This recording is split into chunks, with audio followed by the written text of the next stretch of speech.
ক্ষমা চাওয়াটা দুইভাবে হয়ে থাকে, জিহ্বার মাধ্যমে ক্ষমা চাওয়া এবং অন্তরের মাধ্যমে ক্ষমা চাওয়া। মানুষ সাধারণত নিজের পক্ষে যুক্তি দিয়ে থাকে। আমি যদি কোনো কারণে আপনার সমালোচনা করি, যেমন ধরুন কাউকে বললাম, এই যে আমি আপনাকে অমুক অমুক কথা বলতে শুনেছি, সে তাৎক্ষণিক হয়তো বলে উঠবে, এক্সকিউজ মি, আমি এমনটা বোঝাতে চাইনি, আপনি তো পুরো ঘটনাটা জানেনই না। আপনি সাথে সাথে নিজের পক্ষে যুক্তি দিতে শুরু করেন, আত্মরক্ষামূলক হয়ে ওঠেন। বালিল ইনসানু আলা নাফসিহি বাসীরা ওয়ালাউ আলকা মাআযিরা। মানুষ নিজের সম্পর্কে সুধারণা পোষণ করে, তারা প্রচুর অজুহাত দেখায়। আপনি যদি আসলেই আল্লাহর ক্ষমা চান, আপনাকে নিরিবিলি একটা সময় খুঁজে পেতে হবে। যদি আরবিতে দোয়া করতে না পারেন, কোনো সমস্যা নেই, আপনি শুধু পাঞ্জাবি, বাংলা, বাহাসা বা উর্দু জানেন, কোনো ব্যাপার না। আপনি আপনার নিজস্ব ভাষাতেই আল্লাহর সাথে কথা বলুন, আন্তরিকতার সাথে আপনার অপরাধগুলো স্বীকার করুন, কোনো অজুহাত দেখাবেন না। এরকমটা করতে পারা আসলেই কঠিন, কারণ আয়নার সামনে দাঁড়িয়েও আমরা নিজের সাথে মিথ্যে কথা বলি, নিজেকে এভাবে প্রবোধ দেই, আমি আসলে অত খারাপ না, আমি যা যা করেছি তার কারণ আছে। যখন আপনি আল্লাহর সামনে দাঁড়াবেন, নিজের কাজের বৈধতা দেওয়ার কথা ভুলে যান। আল্লাহ জানেন আপনি কি অবস্থার মধ্যে দিয়ে যাচ্ছেন, তিনি জানেন এটা কঠিন সময় ছিল, তিনি জানেন অমুক অমুক বিষয় আপনাকে সম্পূর্ণ গ্রাস করে ফেলেছিল। ইয়া রব, আমি অনেক চাপের মধ্যে ছিলাম তাই মদ খেয়েছি। তিনি আপনার সবগুলো অজুহাত সম্পর্কে আপনার চেয়ে ভালোভাবে জানেন।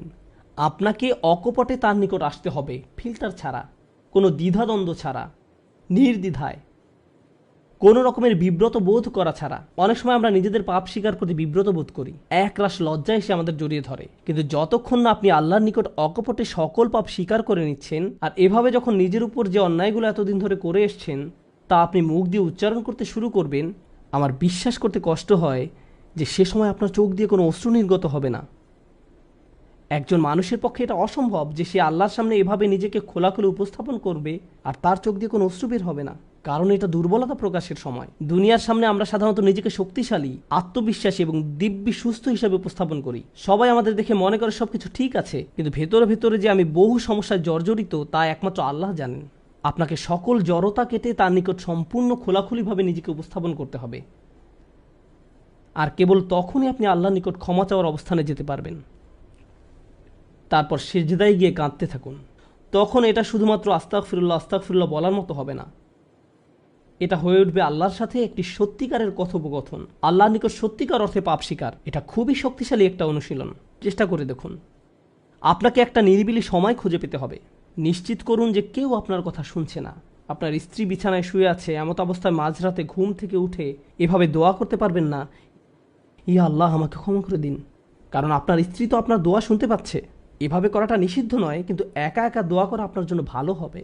মোট কথা, নির্জন কোনো জায়গা খুঁজে বের করুন যেখানে আপনি একান্তে আল্লাহর সাথে কথা বলতে পারবেন। যদি আপনি এক গাদা আরবি দোয়া মুখস্থ করেন যার অর্থও আপনি জানেন না, আর বিড়বিড় করে সেগুলো উচ্চারণ করতে থাকেন, রব্বানা আতিনা ফিদ দুনিয়া হাসানাতাও ওয়া ফিল আখিরাতি হাসানাতাও, সে দোয়াগুলো অবশ্যই উত্তম এবং শক্তিশালী, কিন্তু আপনার অন্তরের সাথে যদি সেগুলোর কোনো যোগাযোগ না থাকে, শুধু জিহ্বা দিয়ে উচ্চারণ করছেন, তাহলে আপনি আসলে ক্ষমা প্রার্থনা করছেন না। আল্লাহ আপনাকে এই জিকিরের পুরস্কার দান করুন, কিন্তু এর নাম আসলে ইস্তিগফার বা ক্ষমা প্রার্থনা নয়। ইস্তিগফার অন্য কিছু। যখন আপনার চক্ষু খুলে অশ্রু নির্গত হতে শুরু করে, তখন আকাশের দরজা খুলে যায়, তখনই সেটা খুলবে। এই দুইটার মাঝে একটা কানেকশন আছে।